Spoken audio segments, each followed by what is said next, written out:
There is a set of teacups in your house that nobody has drunk out of since a funeral. They are behind glass in a cabinet in the dining room. They are in a box in the loft with newspaper stuffed between them. Or 11 of them are stacked in a cupboard and the 12th is at the back holding paperclips. Here is the part worth sitting with. Most old teacups are worth $10 or $15, and there is no point pretending otherwise. But teacup sets are the category where people look at exactly the wrong thing, because everybody reads the pattern and almost nobody reads the shape. Tonight, 10 old teacup sets, 10 down to 1, each with something you can check in your own hands tonight. And number 1 is probably the cup in your cupboard that does not match the others. One quick thing first, because it decides more here than the flowers on the front ever will. A pattern can run for 80 years. The same roses, the same border, the same name, sold from the 1890s to the 1970s. So the pattern alone tells you almost nothing about age or value. The shape does. Factories change their cup shapes every few years, and each shape was made for a narrow window. So the silhouette of the cup, the profile of the handle, the height of the foot, and whether the bowl flares or curves in, will date a piece far more reliably than the decoration will. Which means the habit to build is this. Look at the cup from the side, at eye level, with the pattern out of your mind. That outline is the thing that carries the information. Number 10. The trio. Start here, because most people do not know the third piece exists. A trio is a cup, a saucer, and a small side plate that was made to go underneath, and services were sold that way. The plate held the bread and butter or the cake, and it is the piece that vanishes first, because a small plate is independently useful and ends up in the everyday kitchen. Here is what to inspect. Count what you actually have, and count it in threes rather than in pairs. If you have 12 cups, 12 saucers, and 4 plates, you do not have 12 trios. Then check that the plates match, same back stamp, same pattern registration, same wear to the gilding. A service in complete trios is a materially different object from the same pieces sold as cups and saucers, and most people selling do not even mention the plates. Number 9. The demi-tasse set.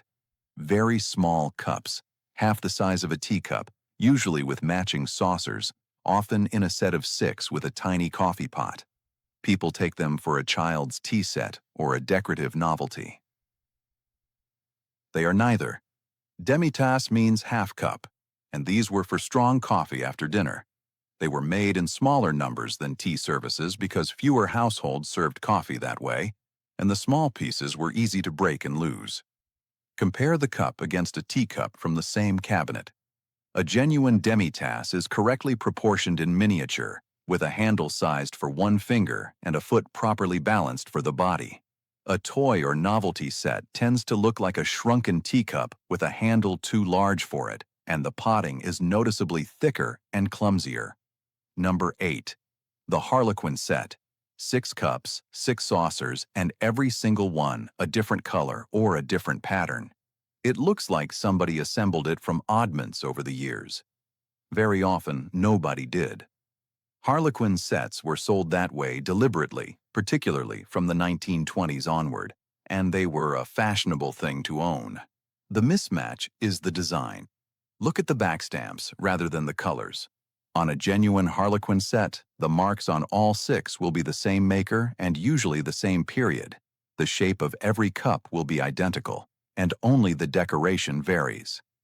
A set genuinely assembled from oddments over decades will show different makers, different shapes and different degrees of wear. Same shape and same mark, different colors is a set. Different shapes is a collection. Number 7. The cabinet set. Extremely fine, painted with a level of detail that seems excessive for something you would drink from, often with heavy gilding and a cup so thin it feels fragile in the hand. There is no wear on it anywhere. That is because it was never meant to be used. Cabinet sets were made to be looked at, and the best of them were painted by named artists working for the factory. Tilt the cup slowly under a lamp and look at the painted area. Hand painting catches the light unevenly, and you can often see tiny ridges where the brush loaded and lifted, and slight variation between one flower and the next. A printed transfer sits perfectly flat and repeats exactly. Then, look at the foot rim and the inside of the cup for wear that should not be there, because a cabinet piece that has been used as an everyday cup has lost part of what made it worth having. Number 6. The chintz set. An all-over pattern of small flowers covering every surface with almost no plain white left anywhere, including the inside of the cup and the back of the saucer. To a modern eye, it can look busy and dated. Applying that pattern was difficult work. The transfer had to be cut and fitted around handles, feet, and curves, so the flowers ran continuously without visible breaks. And doing it well took skill. Collectors of this material are specific and committed. Run a finger around the handle and the foot where the pattern turns a corner.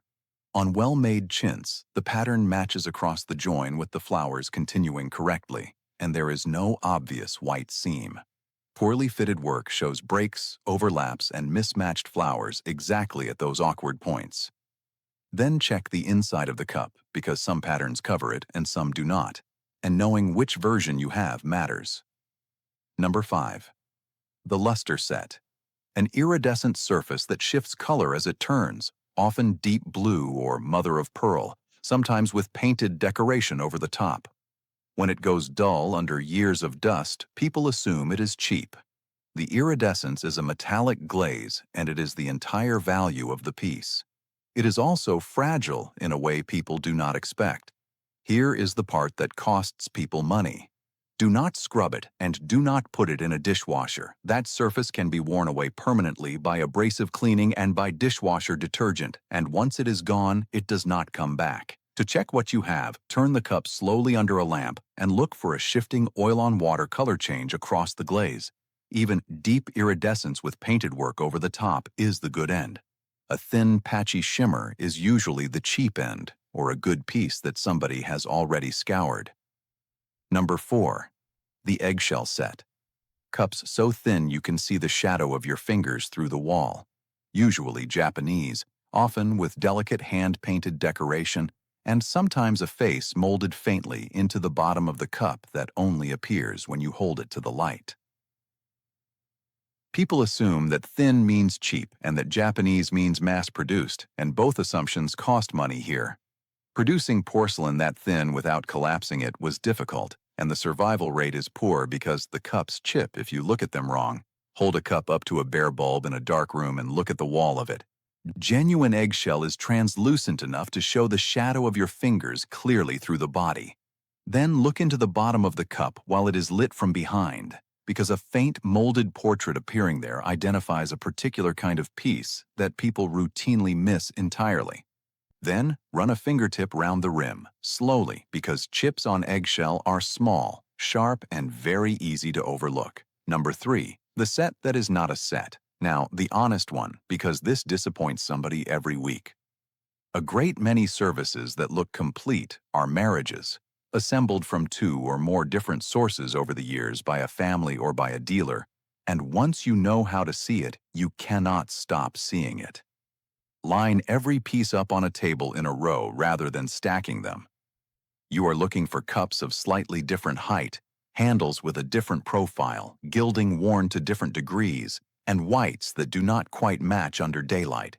Then compare the back stamps directly against each other rather than one at a time. A genuine service is remarkably consistent. A married one has 1 or 2 pieces that are close but not right, and the difference is obvious the moment they sit side by side. Number 2. The over-restored set. Somebody had a chipped cup professionally repaired or repainted a worn gilt rim or had a crack filled and sprayed. From across a room, it looks perfect. Restoration is not fraud and it is often sensible, but it is supposed to be disclosed, and an undisclosed restoration bought as original condition is money lost. 2 things you can do at home. Run a fingertip round the rim and the handle join with your eyes closed, because restored areas often feel very slightly different in texture and temperature from the surrounding glaze. Then tap the cup gently on the rim with a fingernail and listen. Undamaged porcelain gives a clear ringing note that holds for a moment. A cracked or heavily filled piece gives a dull, short thud instead. That single sound test costs nothing and catches a great deal. And number 1 is the cup you have always assumed was a mistake. Number 1. The odd cup that does not match. Open the cupboard and look for the one that is different. Slightly taller, a different handle, a slightly different white, sitting at the back behind the matching ones because it never quite belonged. Here is why it is number 1. Families absorb pieces. A cup survives from a much older service after everything else in it broke, and it gets kept and used because it is still a cup. Then it lives for decades among a later set, being treated as the odd one out when it is often the oldest and best thing in the cupboard. That is exactly what the shape test is for, and this is where it pays. The reason it does not match is that it was made in a different decade, by a different factory, for a different service. You're checked tonight, and it is the whole video in one action. Take every cup out of the cupboard and stand them in a row at eye level, all facing the same way. Do not look at the patterns, look only at the silhouettes. The one with a different profile is the one to turn over first. Read its backstamp on its own terms rather than assuming it belongs with the others, and if the foot is unglazed, or the white is warmer, or the potting is thicker or finer than the rest, you are almost certainly holding something older than everything around it. 2 more things before you go, because they will save you money. Never put old china in a dishwasher. Detergent and heat strip gilding dull luster glazes permanently and can craze old glaze. Hand wash in lukewarm water and never soak a piece with a hairline crack because water gets into the body and stains from the inside. And do not stack cups inside each other. It chips the foot rims and it wears the gilding on the inside of the one underneath, which is the exact part nobody checks and the exact part a buyer looks at first. So the habit is simple. Before selling, donating, or breaking up any old set, take everything out, line it up at eye level, and read the shapes before you read the patterns. Because the pattern is the story people tell you, and the shape is the part that is actually true. Then go and find the cup that never matched. That is where number 1 is hiding. If this was useful, tap the like button so it reaches somebody else with a cabinet full of china they have not opened in years. Subscribe for more of the house, one shelf at a time, and leave a comment below. Do you have a cup that never matched the rest, and who did it come from? A mother? A grandmother? A wedding you were not even alive for? The story of who owned it is half of what it is worth.